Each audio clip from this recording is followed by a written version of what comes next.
Course और आज के इस वीडियो में हम बात करने वाले हैं स्क्रिप्ट लोडिंग स्ट्रेटजीज के बारे में। तो बेसिकली यार जब भी आप जावा स्क्रिप्ट को किसी भी वेब पेज के अंदर लिखोगे तो वो लोड कैसे हो रहा है ये भी देखना बहुत इम्पोर्टेंट है। तो अलग अलग तरीकों से आप इसको लोड कर सकते हो और क्या चीज पहले लोड होगी क्या बाद में लोड होगी, तो सारी चीजें हम इस वीडियो में सीखने वाले हैं। तो बिना किसी देरी के लेट्स गेट स्टार्टेड। अब स्क्रिप्ट लोडिंग स्ट्रेटजीज को देखने से पहले हम ये देख लेते हैं कि प्रॉब्लम कहाँ आती है। तो आपको मैंने HTML के वीडियो में बताया था कि HTML हमेशा लाइन बाय लाइन रन करता है, ठीक है। तो मान लो आपने HTML के कुछ एलिमेंट्स को मैनिपुलेट करने के लिए कुछ जावास्क्रिप्ट का कोड लिखा है। अब इस कोड को आपने HTML के पेज के बीच में ही अगर लिख दिया तो वो एलिमेंट रेंडर होने से पहले ही जावास्क्रिप्ट उसको मैनिपुलेट करने लग जाएगा, और क्योंकि वो रेंडर नहीं हुआ है तो वो मैनिपुलेट भी नहीं हो सकता है, और इस वजह से आपको नीचे कंसोल में एक एरर दिख जाएगी। तो ये बहुत बड़ी प्रॉब्लम हो जाती है। हम कोड सही तरीके से तो लिख रहे हैं लेकिन उसको सही जगह पे नहीं रख रहे हैं, इस वजह से हमको यहाँ पे एरर दिख रही है। तो ये चीज समझनी बहुत जरूरी है कि कहाँ पे आपका कोड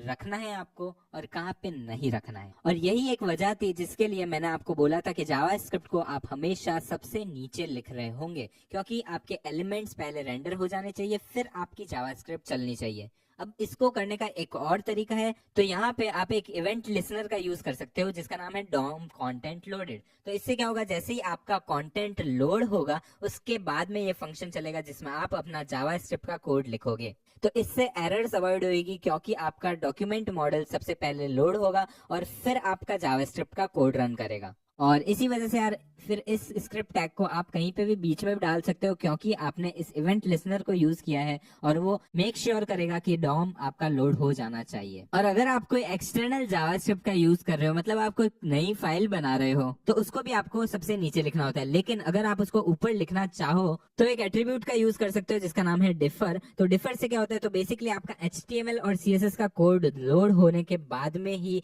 वो स्क्रिप्ट JS वाली फाइल डाउनलोड होगी और फिर वो लोड होगी, ठीक है, समझ रहे हो। और ये चीज ध्यान रखना, ये एट्रीब्यूट तभी काम करता है जब आप सोर्स फाइल दे रहे हो, ये आपके उस इवेंट लिसनर को रिप्लेस नहीं कर सकता, ठीक है ना। तो ये सिर्फ एक्सटर्नल जावास्क्रिप्ट को जब आप लिख रहे होंगे तभी इसको यूज करना। अब डिफर एट्रीब्यूट के जैसे एक और एट्रीब्यूट है जिसका नाम है एसिंक। अब एसिंक का हम यूज तब करते हैं जब हमें अपनी जावास्क्रिप्ट की फाइल्स को लोड करना हो बिना बाकी के पेज को ब्लॉक किए। तो मतलब आपका डॉम अगर लोड हो रहा है और आपको साथ में आपकी जावास्क्रिप्ट की फाइल को लोड करना है तो आप स्क्रिप्ट टैग में एसिंक एट्रीब्यूट का यूज कर सकते हो। तो अब जैसे ही आपका पेज लोड हो रहा होगा और आपने मान लो 3 स्क्रिप्ट टैग का यूज किया है, तो ये तीनों एक साथ डाउनलोड होनी स्टार्ट हो जाएगी, और जैसे ये डाउनलोड होगी तो ये बिना किसी ऑर्डर को चेक ये ऑटोमेटिकली रन कर जाएगी। लेकिन डिफर में ऐसा नहीं होता है। जैसे कि मैंने आपको बताया, डिफर के अंदर अपना ऑर्डर जो होगा स्क्रिप्ट टैग का वो मैटर करेगा। तो जो भी स्क्रिप्ट टैग आपने ऊपर लिखा है वो चीज पहले एग्जीक्यूट होगी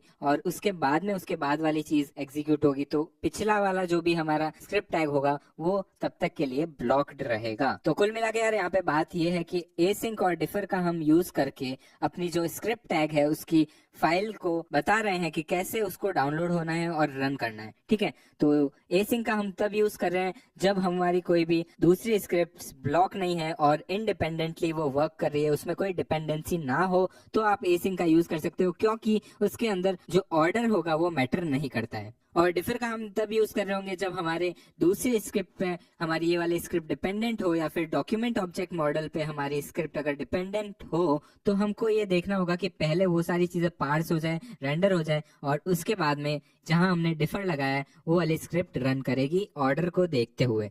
तो बस यार मैंने आपको बता दिया कुछ 2-3 तरह की स्ट्रेटजीज जिसमें आप अलग अलग टाइप से आपकी स्क्रिप्ट को लोड करवा सकते हो। तो इस वीडियो में इतना ही, मिलेंगे नेक्स्ट वीडियो में, तब तक के लिए सी या have a great day and I will catch you up in the next one.